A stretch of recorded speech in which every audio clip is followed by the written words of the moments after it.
Protecting teachers' well-being outside of school. The pledge from the Education Ministry as it sets boundaries on sharing personal phone numbers.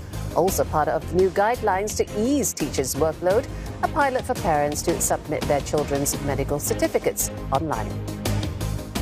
Well, for more on the Education Ministry's plans, I'm joined by Tan Chen Kee. She is Deputy Director General of Education, Schools and Director of Schools. Welcome, Mrs. Tan. Thank you. Nice to have you with us, very timely.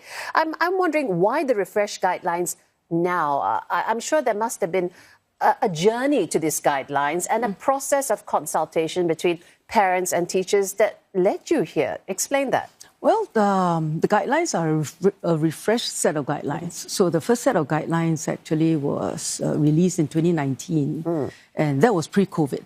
But over the past number of years, of course, we went through a pandemic, and through the COVID period, we recognized that perhaps some of the boundaries may have been crossed a little bit more, because over the COVID period, we were all just concerned about getting things done and through. And there were limited ways to communicate as well. Yes, and we found that in certain cases, teachers were a little bit more liberal in giving away their personal handphone numbers.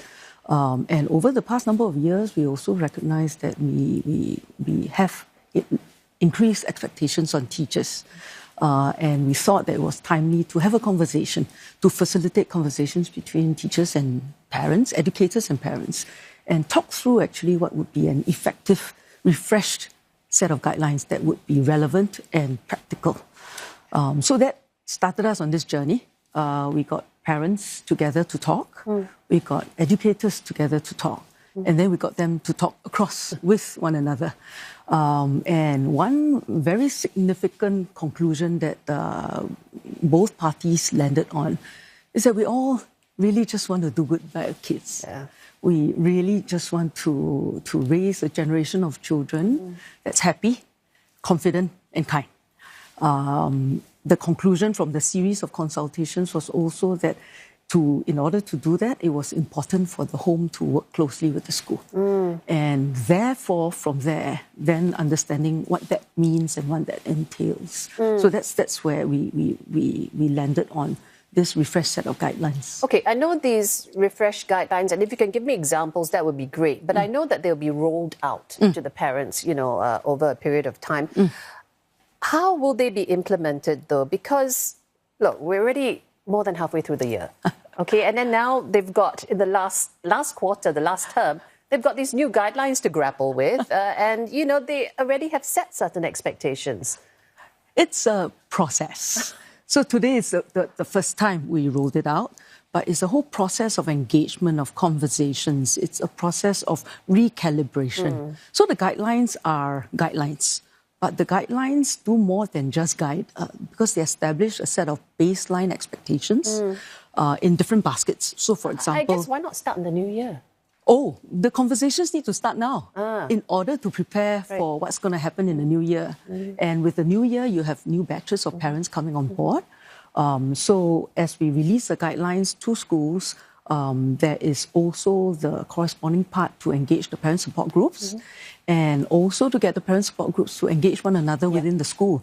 Because the conversations around the table have to be regarding how do we raise a generation of happy, confident, kind It is true, children. and of course there's a certain amount of self-advocacy among the teachers as well. So I'm wondering, are the teachers going to be empowered and equipped with skills to be able to reinforce these guidelines? Because, some conversations may not be so easy. Yes. So, of course, we want to look at the guidelines as what MOE has communicated, and this is what we're backing teachers with.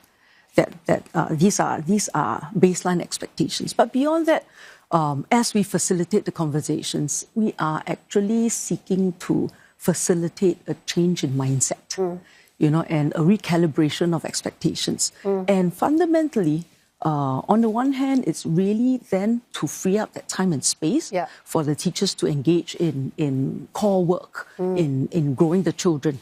At the second level, it's really also to protect the personal boundaries of teachers.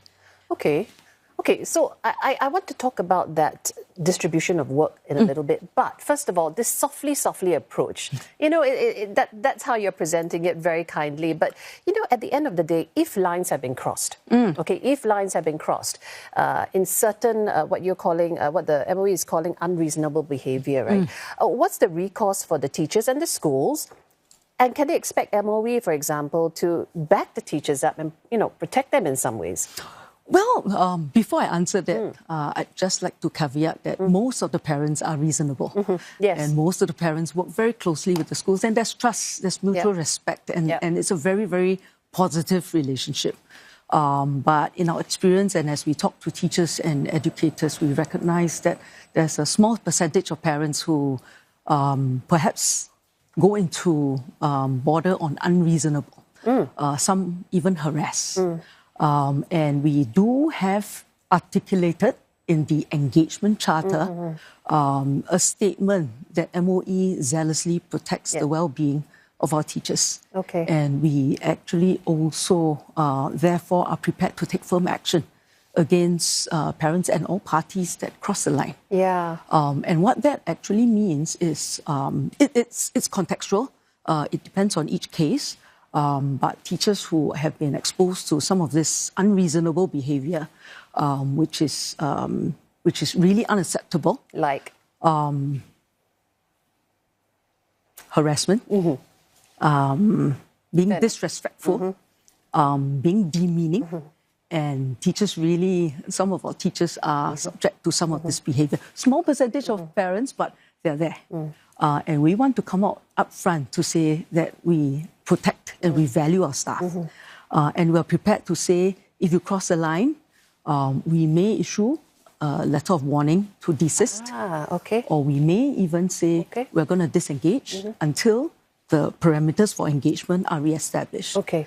This is our very strong stand, and it is from MOE to say, teachers, we back you. Understood. And I did break my promise. I was going to talk about reducing and redistributing workload. We'll have you back again.